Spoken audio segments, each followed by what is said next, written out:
कभी कभी समय अपने भीतर एक ऐसा द्वार खोल देता है जो सीधे भाग्य, धन और सौभाग्य की ओर ले जाता है।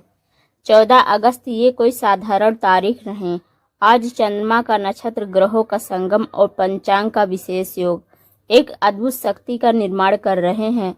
ऐसी शक्ति जिसे समझकर और अपनाकर आप अपने जीवन से दुर्भाग्य को मिटा सकते हैं और उस जगह भर सकते हैं सिर्फ सुख, समृद्धि और शिव कृपा। गुरुजी कहते हैं जो इस दिन सही विधि से साधना करता है उसके जीवन में सौभाग्य अस्थायी हो जाता है। लेकिन सावधान, ये मौका सालों में सिर्फ एक बार आता है और जो चूक गया उसे इंतजार करना पड़ेगा बहुत लंबा। तो आइए अब हम आपको बताएंगे इस तिथि की वह गुप्त शक्ति और वह विधि जो आपकी किस्मत को पलट सकती है। आज का दिन साधारण नहीं है। आज का सूरज सिर्फ रोशनी नहीं लाया, यह अपने साथ लेकर आया है एक ऐसा दिव्य संयोग जो सदियों में एक ही बार आता है और जिसने इसे पहचान लिया उसकी किस्मत बदलना अब कोई कल्पना नहीं बल्कि सच्चाई होगी। 14 अगस्त कृष्ण पक्ष की षष्ठी तिथि, रेवती नक्षत्र का दिव्य आशीष और सूर्य योग की अदृश्य शक्ति, इन तीनों का संगम अपने आप में एक अलौकिक ताला है और उसके भीतर बंद है धन, सुख, शांति और दुर्भाग्य को चीर कर रखने की क्षमता। गुरुजी कहते हैं समय का दरवाजा जब खुलता है तो जो जाग रहा होता है वही उसका लाभ उठाता है, बाकी सोते रह जाते हैं। और आज यह दरवाजा आपके सामने है। सोचिए कितनी बार आपने मेहनत की पर नतीजा नहीं मिला, कितनी बार आपने दूसरों की मदद की पर बदले में धोखा मिला, कितनी बार आप भाग्य के भरोसे बैठे पर भाग्य ने आपकी पीठ ही फेर ली। आपके घर के कोने कोने में वो ठंडी हवा, वो अदृश्य बोझ जो खुशियों को टिकने नहीं देता। क्या आपने महसूस किया है कि वो अचानक से आने वाला खर्च, वो पैसे की कमी का डर और वो नकारात्मकता जो आपकी मुस्कान को भी निगल लेती है। गुरुजी कहते हैं हर उपाय का एक समय होता है, हर समय का एक द्वार होता है और हर द्वार का एक रखवाला होता है। 14 अगस्त का यह दिन वह द्वार है, इसका रखवाला है आपकी श्रद्धा और उस श्रद्धा की चाबी है गुरुजी का उल्लेख। आज का यह संयोग साधारण नहीं। रेवती नक्षत्र जिसका अर्थ है यात्रा का अंत और नए अध्याय की शुरू, सूर्य योग जो दुर्भाग्य के कांटे को जड़ से निकाल देता है और कृष्ण पक्ष की षष्ठी तिथि जो नकारात्मकता के गहरे सागर को सुखा देती है। इनका मेल आपके लिए वही कर सकता है जिसके लिए लोग सालों तक तपस्या करते हैं। लेकिन एक बात याद रखिए, यह शक्ति उतनी ही संवेदनशील है जितनी प्रबल।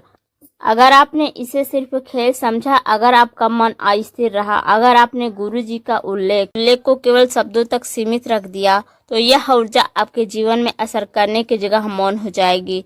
यह वैसा ही है जैसे एक दीपक को तेज हवा में रखना, अगर आप उसे ढकेंगे नहीं तो वो बुझ जाएगी और अगर लौ बुझ गई तो अंधेरा लौट आएगा। आज इस क्षण आपके सामने दो रास्ते हैं। पहला, इसे सुनकर अनदेखा करना, सोचकर कि देखते हैं कभी करेंगे।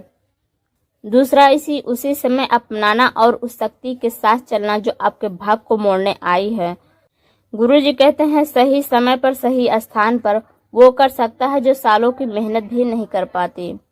अब हम आपको बताएंगे वो अद्भुत लाभ, वो गुप्त सावधानियां और वो सटीक स्थान समय जिनके संगम से आप धन की रुकावट खत्म कर सकते हैं, दुर्भाग्य को पलट सकते हैं, नकारात्मकता को नष्ट कर सकते हैं।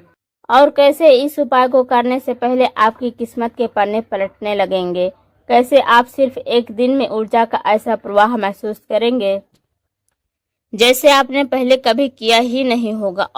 और कौन सी गलती इस पूरे उपाय को व्यर्थ कर सकती है। अगर आप यह सुन रहे हैं तो मान लीजिए गुरुजी का उल्लेख आपके कानों तक पहुंच चुका है।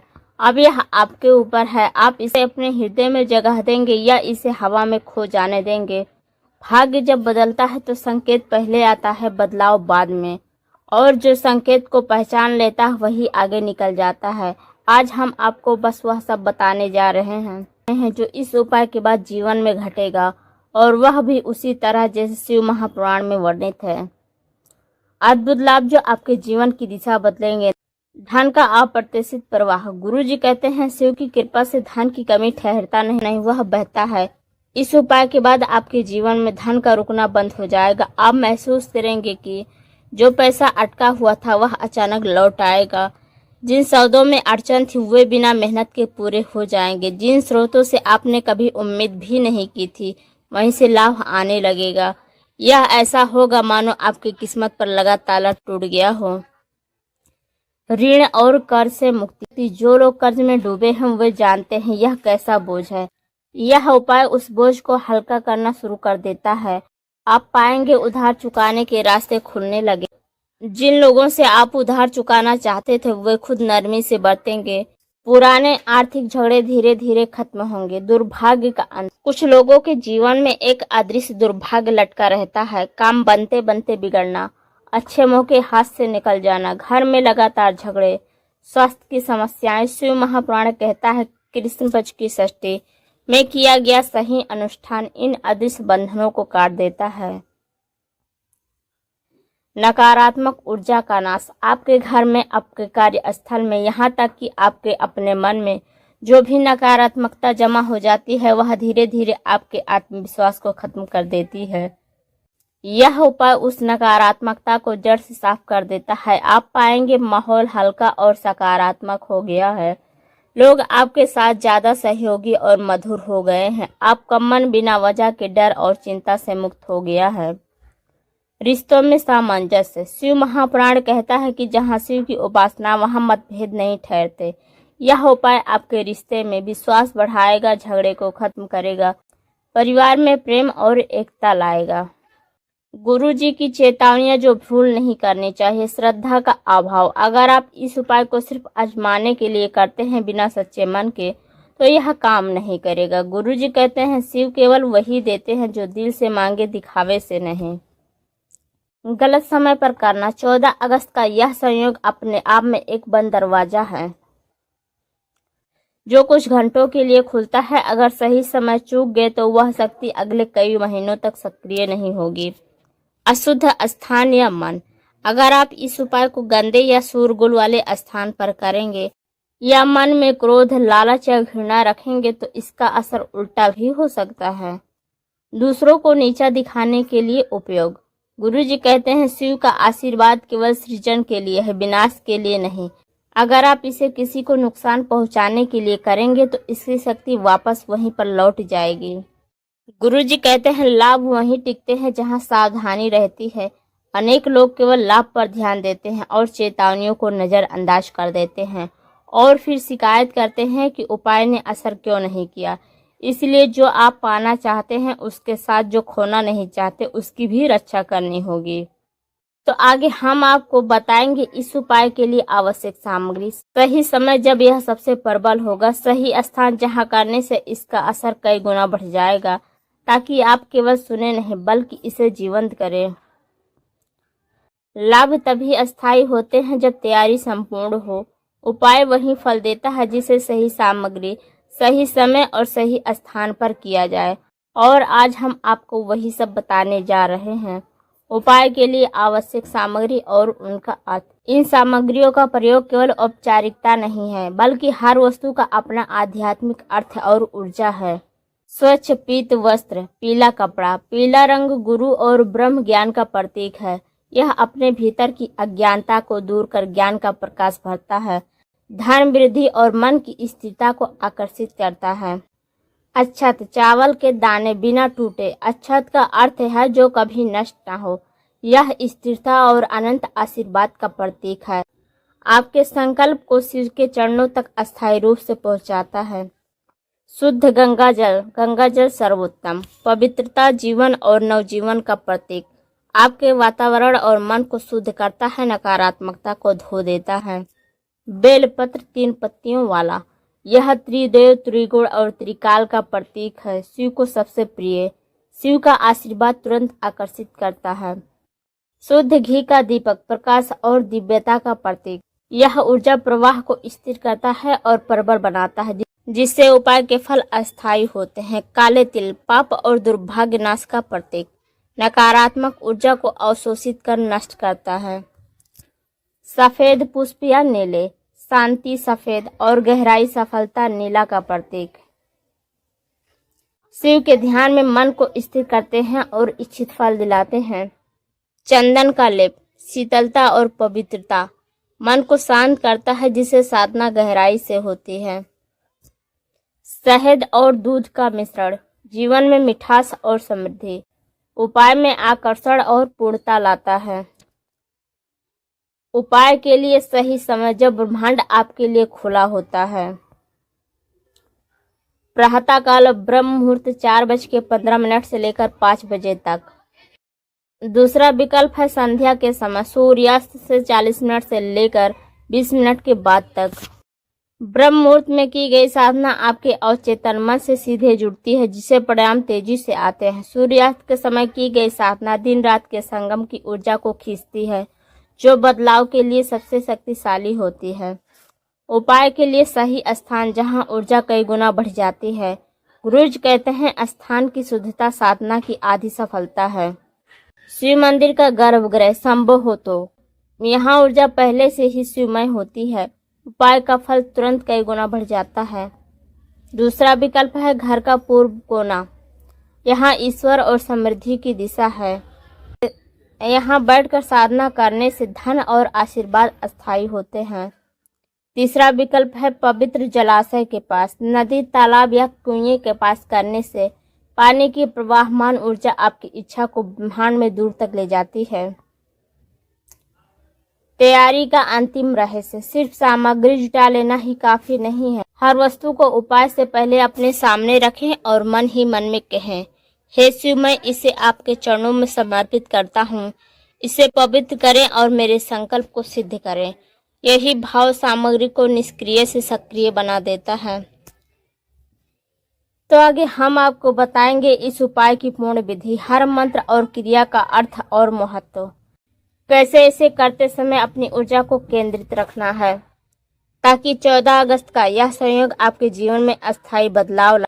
ताकत सिर्फ करने में नहीं, सही तरीके से करने से होती है। आज इस अद्वितीय संयोग में आपको वह क्रम मिलेगा जो धन, सौभाग्य और शिव कृपा को अस्थायी बना देगा। चरण 1, प्रारंभिक तैयारी, शुद्धिकरण। सुबह या संध्या के समय चुने हुए शुभ समय पर स्नान करें।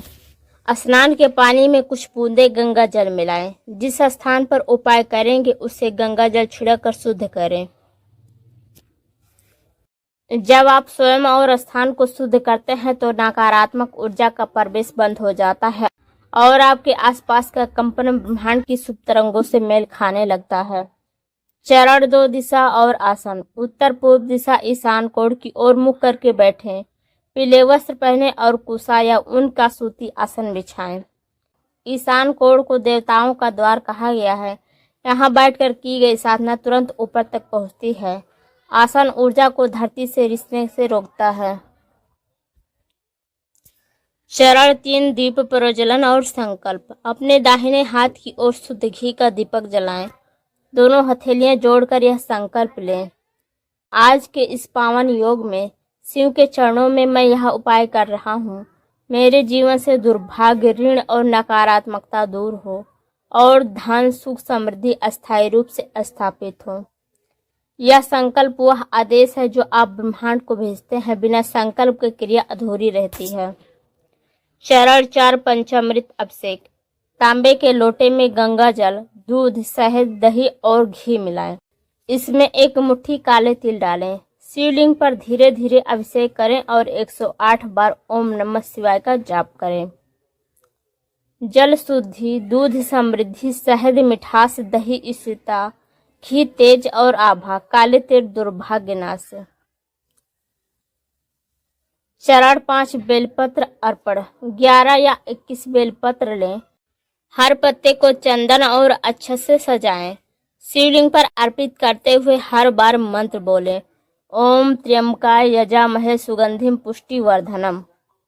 बेलपत्र शिव के 3 नेत्रों का प्रतीक है। यह आपके जीवन में स्वास्थ्य, धन और दीर्घ आयु का संतुलन लाता है। चरण 6, पुष्प अर्पण और ध्यान। सफेद शांति और नीले सफलता पुष्प अर्पित करें। आंखें बंद करें और 11 मिनट तक शिव का ध्यान करें। कल्पना करें कि एक सुनहरी नीली ऊर्जा आपके ऊपर बरस रही हो और आपके घर के हर कोने में फैल रही हो। यह आपके अवचेतन को सीधे आदेश देता है, जिसे परिणाम जल्दी आते हैं। चरण 7 आशीर्वाद ग्रहण और दान। दीपक की लौ के सामने दोनों हाथ तापें। हाथों की गर्मी को सिर के ऊपर और हृदय पर स्पर्श करें। 5 सुपारी या 5 सिक्के शिव के चरणों में रखें। बाद में गरीब को दान करें। लौ से की गई ऊर्जा आपको सुरक्षा कवच देती है और दान से वह ऊर्जा कई गुना होकर लौटती है। चरण 8 समापन मंत्र। अब हाथ जोड़कर प्रार्थना करें, हे महादेव, आज के इस पवित्र संयोग में आपके आशीर्वाद से मेरा जीवन सौभाग्य, समृद्धि और शांति से भर जाए। दुर्भाग्य और नकारात्मकता हमेशा के लिए दूर हो। यह समापन मंत्र आपकी साधना को सील करता है ताकि उसका प्रभाव लंबे समय तक बना रहे।